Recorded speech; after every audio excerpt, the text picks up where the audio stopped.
when you breathe first and you breathe in a way that's intentional and deep, then you're going to make a better decision, full stop, because there isn't that cortisol. I know that everyone's been in an argument and said that thing that they're like, if I could do that over again. Yeah, it's because you weren't thinking clearly. You were in your own head because of that cloud that was blocking your logical sensors, right?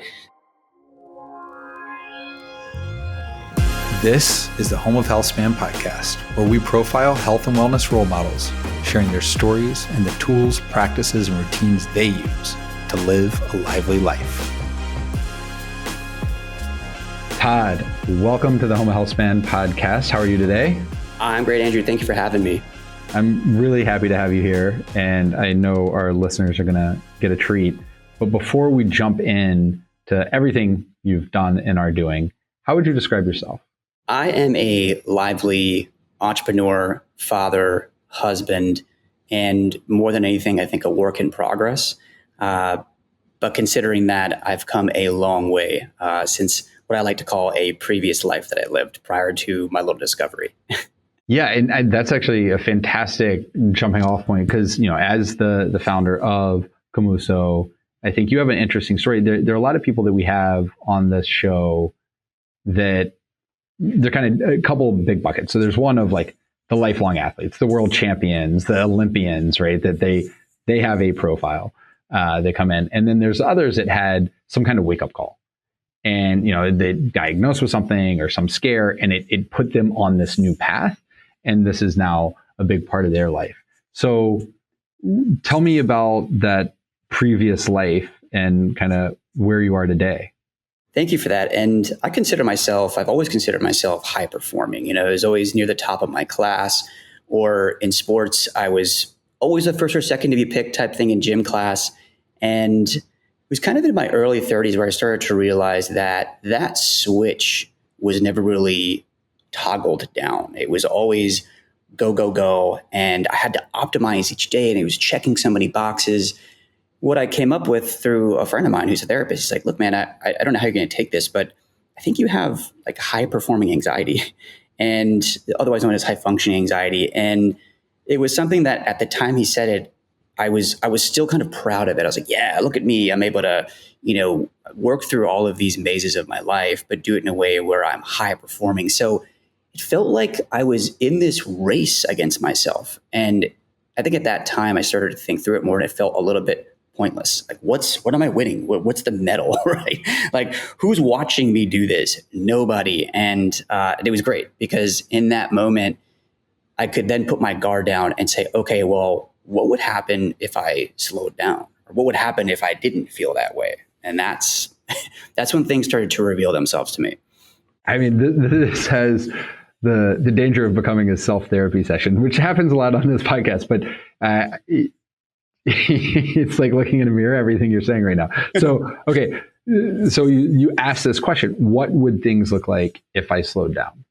Yeah, well, that was the continuing conversation I had with my friend. And I owe it to him because we would just have these conversations, and the conversations revolved around how we think, right? Because no one teaches us to think. No one teaches us to manage these thoughts. And when you get into the statistics, it gets a little heavy, right? Because we have 50,000 thoughts a day. That's a real number, and it sounds wild, but it is a real number. And then there's a study done by the American Psychological Association that found that 80% of those thoughts are actually negative. And some of those thoughts are helpful and negative, and just being, worried about the future is okay. Preparing. Right. Yeah. Good. Look both ways before you cross the street. Good. Right.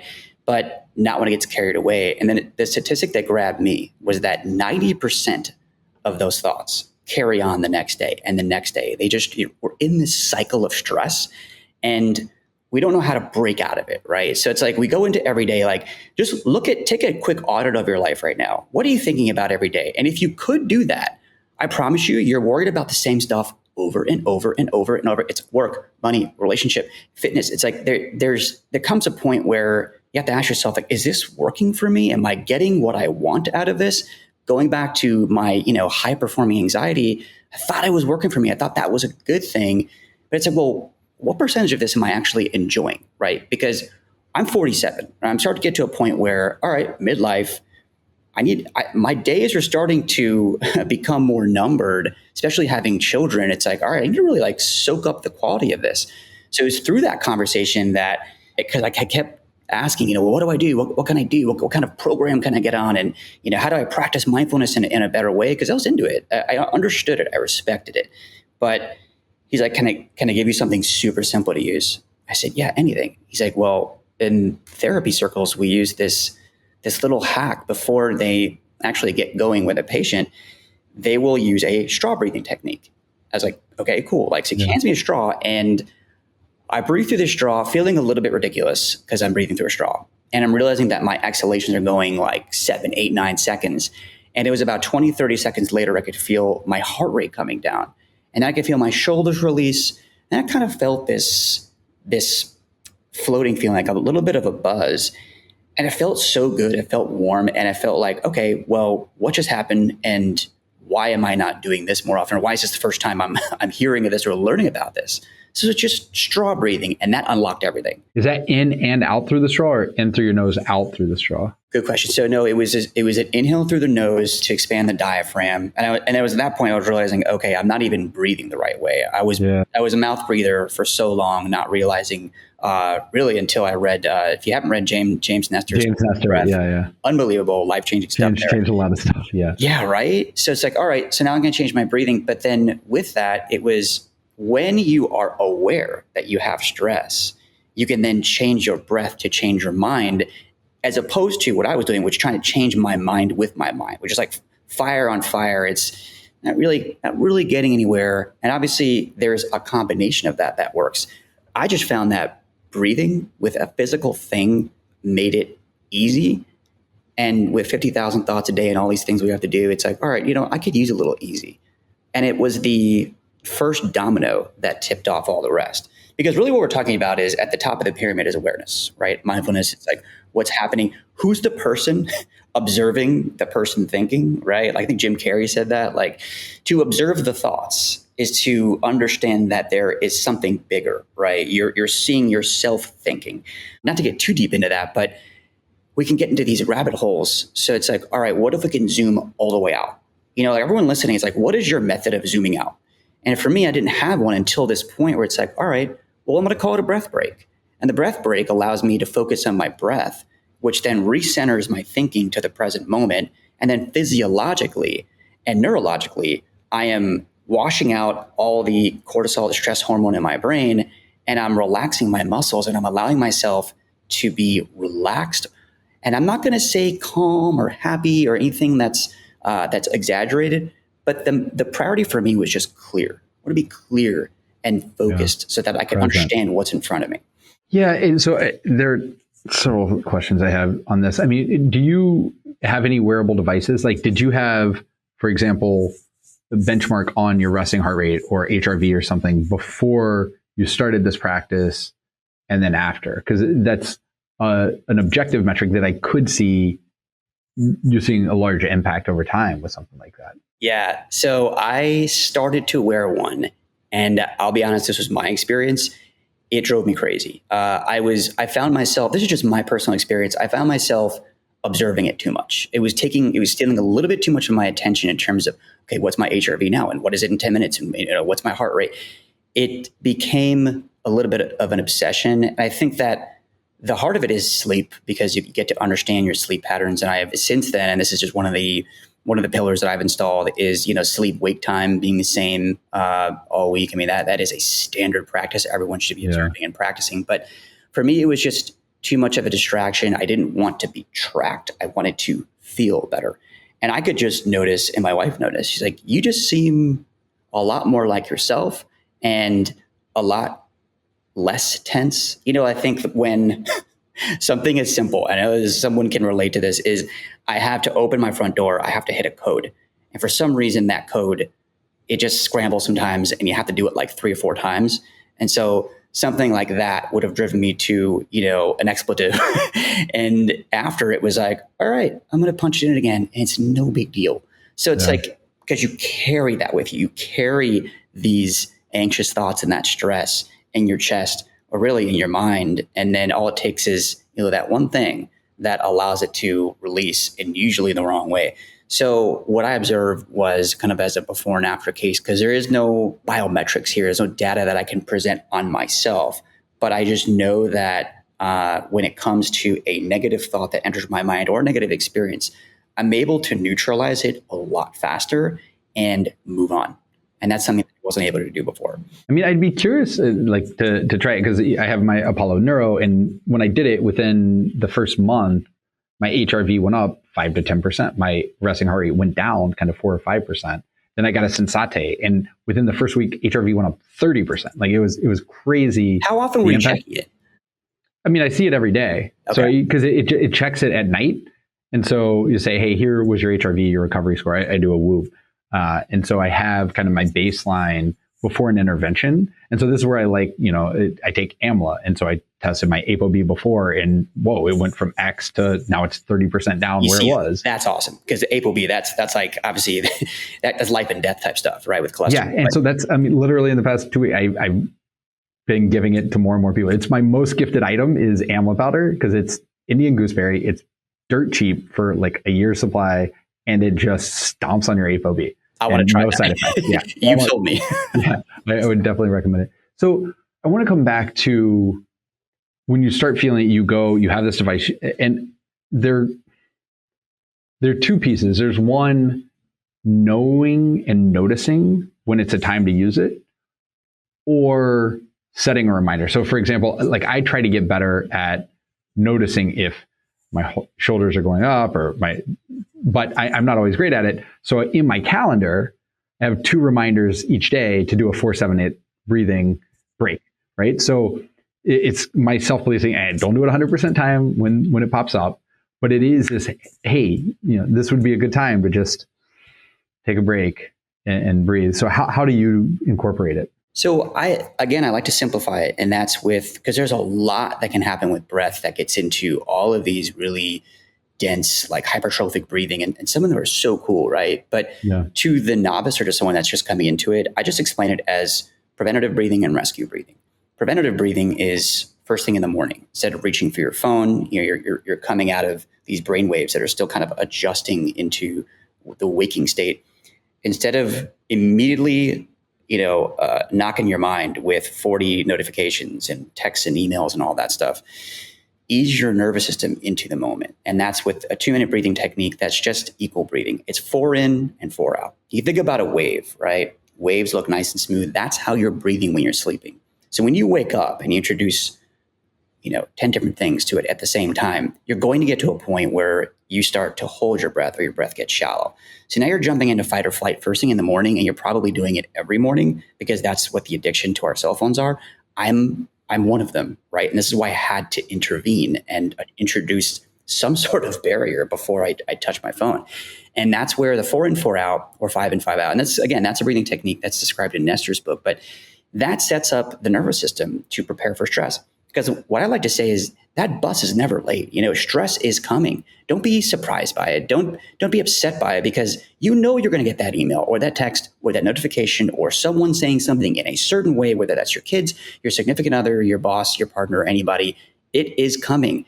And if you're set for it, I like to call it a hockey stance. Like you're wide and low, kind of a base stance, right? Because you get hit like that, you can absorb it. But if you're not ready for it, you're going to get knocked over. Yeah, it's not about avoiding the things we're going to interact. It's about resilience in the face of the things that you're going to face. Yeah. Beautiful. Yeah. So it's like, if we know it's coming, then what are we going to do about it? And that's the preventative side, because then you can absorb it and kind of like wash it away faster. Then there's rescue breathing, which was the most important for me, because I found myself, and I still find myself, as the founder of a breathing brand, I find myself shallow breathing or holding my breath for short periods of time. And I'm most guilty of it when I look at my phone or my computer screen, whether I get a new email or whatever it is. I call it anticipation anxiety, but your brain sees something and it anticipates it being negative, right? Like, oh, well, what if it's this or that? I'm checking my investment portfolio. What if it's down today? What if this is a bad message from my wife? And so then your heart rate jumps and you hold your breath. So now you're going into fight or flight, and the cortisol starts to build up. You can't think as clearly. So again, coming back to that word clear, the rescue breath comes in. And the rescue breath is so simple, and that it's 4 in, and instead of 4 out, it's 8 out. So you're extending your exhale 2x. And when you're doing that, you're triggering your vagus nerve, which is the largest nerve network in your body that touches every organ. And that's what calms you. And if you want to add a little bit of an extra pulse into it, you can hum as you exhale, or you can do the physiological sigh, as Andrew Huberman talks about, where it's the double inhale and then a long exhale. And that's where, to me, that after doing that for a minute or two, there is a significant shift from that heightened, tight shoulders, tight upper chest feeling into this, okay, I can do this, I can handle this, and I'm clear. So those are the 2 types of breath that I practice and recommend. Great. You're this high-performing overachiever, kind of high-performing anxiety consistently. Have this wake-up call, realize breath is the foundation. Come back into my body, come back into presence. And then you described it as the domino that knocked down the others. So what were those dominoes? Like what did those look like before, and what do they look like now for you? Yeah, the easiest way to answer that is that first domino knocked them all down, in that it allowed me to zoom out and see things. It shifted my perspective, and the perspective is everything, because as opposed to seeing, it's like a mindset theory, right? Like if you're in a growth mindset, you are seeing things as happening for you. And when you're not, you're in a mindset of, well, this isn't fair, right? Like, why is this such a bad? Yeah, happening to you, locus of control. Exactly. Yeah. And that's stoicism too. It's like, if you embrace it, if the obstacle becomes the way, then you see opportunities, right? So it's like, I go through a typical day, and it's like, okay, I open my fridge. What's the choice in front of me? I can have the cookies, or I can have the yogurt, right? They're both sweet. So make the good choice, do the right thing. And usually when you're in a heightened state, or when I was in a heightened state, it was the body or the mind craves dopamine, right? And dopamine, man, it gets you in so many different problematic situations, because it craves some enjoyment. Like, I want the ice cream, I've had a hard day, or I want to lay down instead of going to the gym, or I want to watch the junk TV or stream this or whatever it is.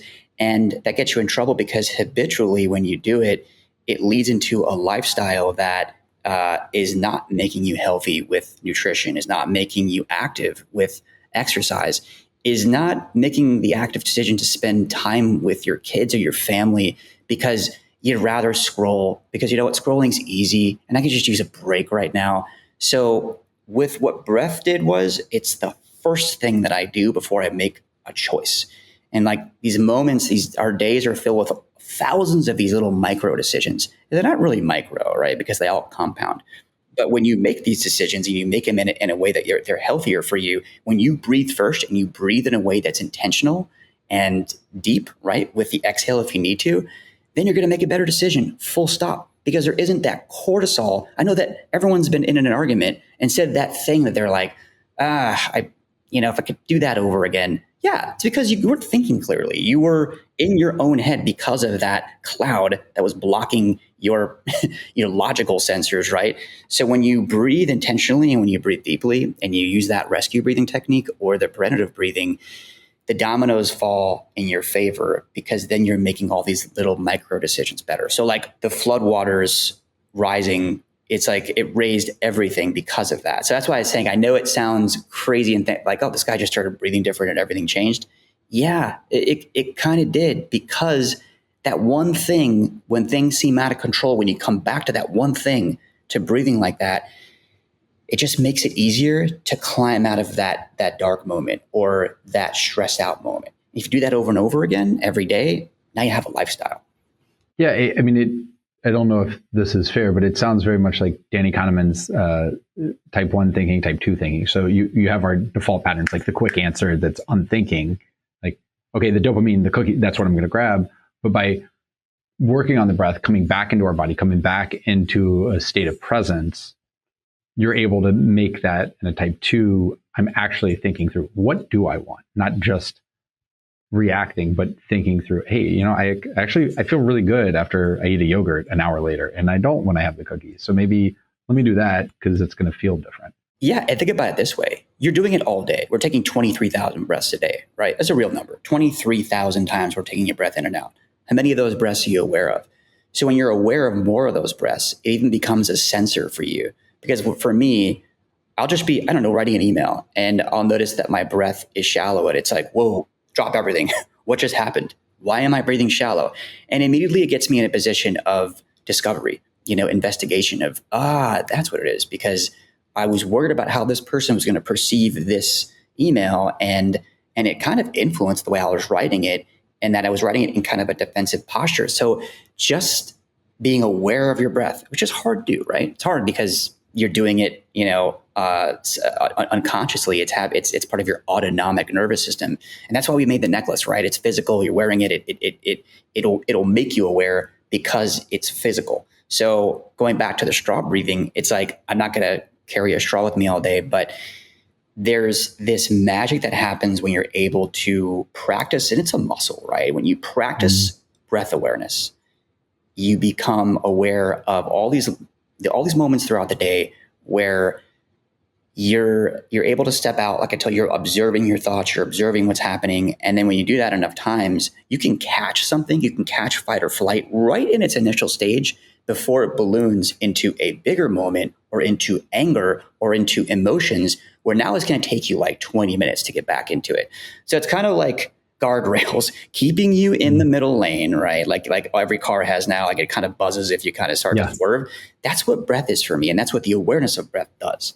And so you mentioned when you wake up, kind of the practice, the 4 in, 4 out. Do you have one before you go to sleep that helps kind of, hey, get me in the body and the mind of this is now a time to just shut down? Yeah, that's so important, right? Because I know when I forget to do it, I'm laying there with my eyes open and I'm like, what are you doing? Why aren't you doing the breathing? And so it depends on my state, right? If I go to sleep after, let's say, working, and I know that it's fresh in my head, I can feel my breath a little bit shallow, right? Not fight or flight, but I'm just not in a relaxed state.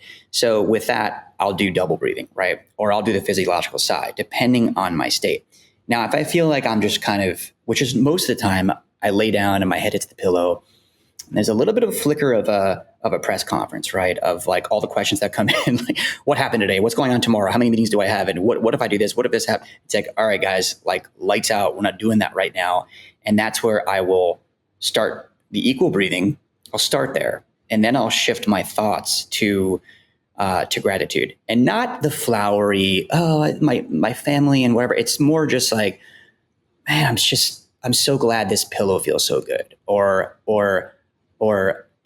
I'm not hungry right now, or I'm just happy that I'm able to get 8 hours of sleep tonight. Whatever it is, I'll come up with something, and I can feel my mind kind of moving into just a more relaxed and comfortable state. And it doesn't mean that happens all the time, right? Like sometimes that press conference will come back on, and those questions will peak on. It's like, and it's the way I do it is I see it and I kind of like welcome it to say, okay, I see you. I see the question. I understand. And like a cloud passing, but let's just keep moving here. And then we're going to move into the next thought. So the breath is kind of, I toggle the techniques based on what I need in that moment. And then how about when you're working out? I mean, one, like what kind of workouts do you do? How often? But two, I remember I was a swimmer. So I was very much a mouth breather like you, because that's the only way you're breathing when you're going through the water. And so I would hear on shows, those mouth breathers. I was like, I don't understand what's the problem with that.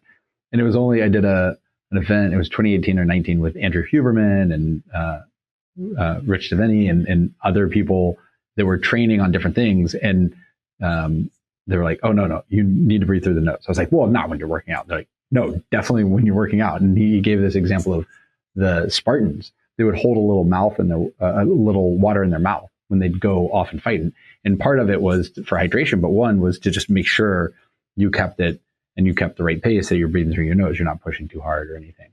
And so it's been years in the working, but now when I work out, other than when I'm swimming, I'm very much breathe through my nose. So I'm curious how all of this has changed how you breathe when you work out. Those are great examples. And it was actually Michael Easter that got me into that Spartan technique with the water in the mouth, because I didn't really respect because I run. I'm not a runner, so to speak. I'm not competing or anything of that nature, but I do like to run and, recreationally. And that's where I started to test my times and me, I'm not exactly, measuring every step, but I started testing my times with my mouth closed, and I started realizing that my times were gradually improving, and it was just oxygenation of your blood vessels. So when I run, I close my mouth. When I'm when I'm weightlifting, I'm practicing certain techniques where if I know I'm going to lift max weight, I'm going to be doing huge inhales.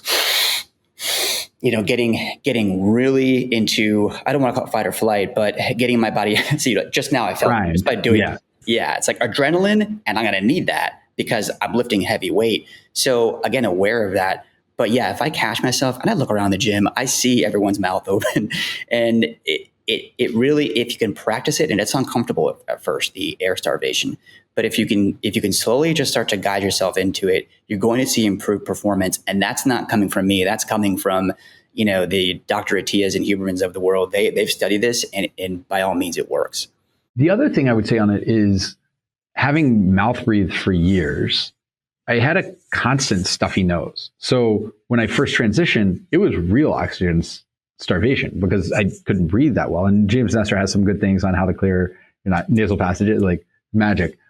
But now, being kind of 5 years into this practice, unless it's all out sprints, and even then I just try to breathe out through my mouth and it's still in through my nose, it's not an issue. I mean, I keep my mouth closed when I'm lifting weights, whatever it is, because I'm able to get way more oxygen now that I'm doing it more consistently through my nose. Well, there's that. And look, sometimes I'll cheat, right? If I'm at the end of my run or end of my workout and I'm just gasping for air, I'll get that, that big one, and it helps me. But anyone who's just starting out with that, what I was doing was I was practicing with three to one. So 3 inhales through the nose and then 1 inhale through the mouth, just to kind of keep me regulated a little bit. And then I would try to push it. But one thing I realized too is, especially for somebody that is meeting a lot, or if you have a job that requires that, like right now, by talking and by having a conversation, you're breathing the wrong way, right? You're kind of entering this dysregulated state physiologically because you are breathing that way. So if you ever, I probably have the feeling when you get off of a podcast, a meeting, or whatever it is, I feel tired. I feel like, ooh, like what? And nothing emotional happened, nothing crazy difficult happened. But because we're talking so much, we're breathing in these erratic states, and you start to come back soon after. But that's where, if you see the breath experts, they'll physically show you after they talk, they'll do one of these. And it's kind of strange to having a conversation with someone who's doing that, but they're doing it just to return the oxygenation into your blood cells. So we talked about kind of before bed, after bed, or if something comes up and bringing it back. What about before you eat? That they talk about mindful eating and being able to really taste and be there, especially with a family, right? Being present at the table. Do you have any practices around your breath tied to meal times? So what I used to do was basically like I was an Olympic eater. I was just trying to finish as quickly as possible just to satisfy the hunger. And so I think like the first trick to unlock mindful eating is not to wait until you're really hungry, right? Is if you feel that hunger pang, try to get to food so you can eat it in smaller doses. And that's not always possible. I get it. Life gets in the way. But for me, it's okay, even if I'm hungry, it's making sure that I'm chewing in a normal pace, because if you're not chewing, I used to have horrible indigestion and heartburn, all of it. And part of that was because part of it was just, having the genes, right? But a big part of it was that I wasn't chewing enough. Yeah, you're asking your body to break down food that's not been chewed up. Yeah. It's just that simple, right? So then I was like, what would happen? Let's do a little experiment here. What would happen if I started to chew slower? And I did that, and the heartburn was minimized by like 70%. It was crazy. So I do catch myself racing sometimes, especially if I'm like in the car eating, and those moments where you just have to rush a meal in. But when you're sitting down with either your family or anyone else or just yourself, it's important that if and I find myself rushing into it if I'm watching something, right? If my mind is taken to a video or TV or whatever it is, I'm mindlessly eating because my mind is on the program, right? So if you're eating in silence, then it's just a lot easier to do. But once you get into it, like the nose breathing, it becomes habitual. And that's the whole point here, right? Is to introduce these wellness concepts so that you're going to practice them on a daily basis so that it doesn't have to feel like, oh, great, I have to work on mindful eating now, or I got to, then I have to work on breathing through my nose, and then I have to work. It doesn't become a list of chores. It becomes just this active lifestyle that doesn't require active thought. It's just doing it because of the muscle memory. Yeah, that makes a lot of sense. So we've referenced it. You talked about the necklace, but you haven't kind of shown it and demonstrated. Would you mind, for those watching as well as listening, the Komuso? Yeah, I would love to. So this is the breathing necklace, right? We call it Komuso because it harkens back to the 17th century Komuso monks, actually, who brought meditation to Japan because they used a flute to practice meditation. So we kind of took that and said, okay, well, can we modernize it a little bit so that we can wear it? And wearing it makes the difference between you actually breathing consciously and not just consciously, deeply too. So just like the straw breathing technique, you're going to take a deep inhale through your nose to expand your diaphragm, pause, and then you just exhale through the necklace.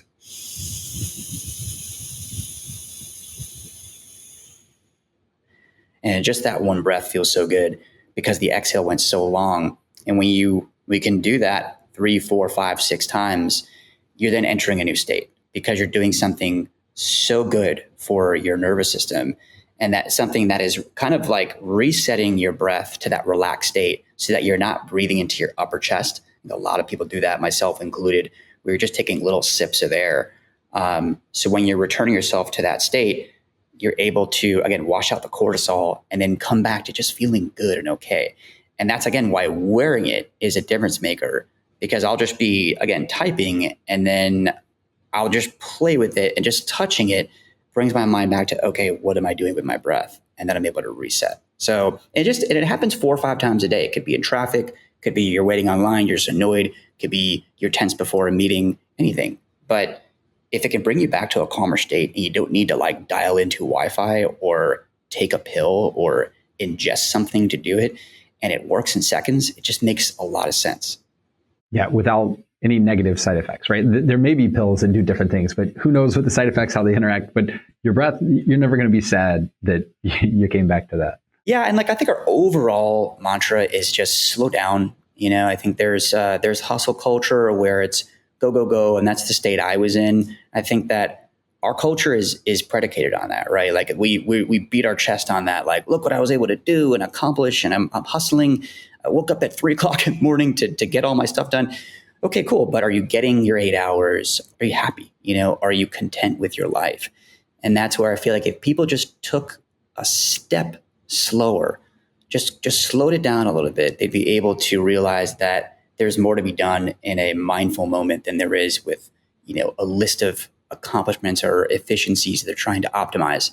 And that's where, again, the necklace is just that wearable reminder and that cue to slow down, eat mindfully, breathe mindfully, think mindfully, communicate mindfully, and just be in a state. And I call it like your best self, because your best self is someone that's calm. I mean, going back to Cesar Millan, right? The dog whisperer, he talks about being calm, assertive. What does calm, assertive mean? It doesn't mean that you're this Buddha on a mountain. It just means that you are yourself, you're calm, but you're also in control. So that's what we're trying to do with Komuso, and I'm happy that so many lives are touched by it, by a simple necklace.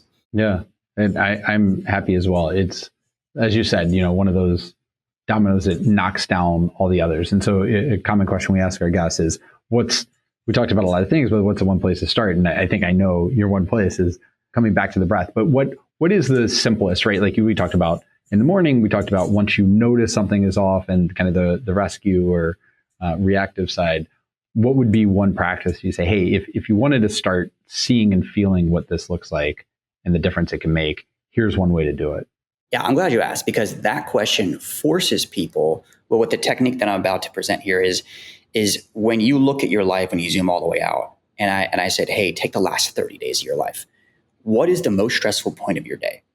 And most people are able to identify, oh, well, it's definitely like, for me, it's my morning with the kids. It's just a half hour of just absolute craziness because they're young kids and it's just like brushing teeth and eating and shoes and and there's crying and they don't understand how clocks work. And you're like, but this time matters. Yeah. I had this conversation this morning. I totally was there. Yeah. It's my 8th time asking you to put your shoes on. Right. So it's like, but I know that, right? So I know that. So I try to get into that in a calm state before that so I can absorb it, or so I can not absorb it, right? So I can let it roll off. So it's like once you are forced to observe, okay, so there is this one point where it's always when I'm about to do a Zoom meeting or I'm about to whatever it is. And it's always the commute. Once you identify that, I want you to try this breathing technique, because what you realize is that when you do that technique, you're going to go from this frantic or frenzied or just, moderately stressed state to a calm state.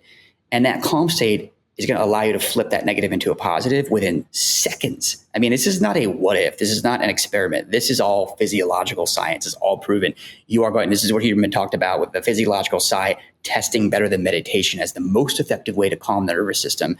So it's something that Stanford agrees on, which is good, but it's also something that is so easy and can improve your life starting right now. So that's where I did the technique for you, just so you could hopefully do it with me.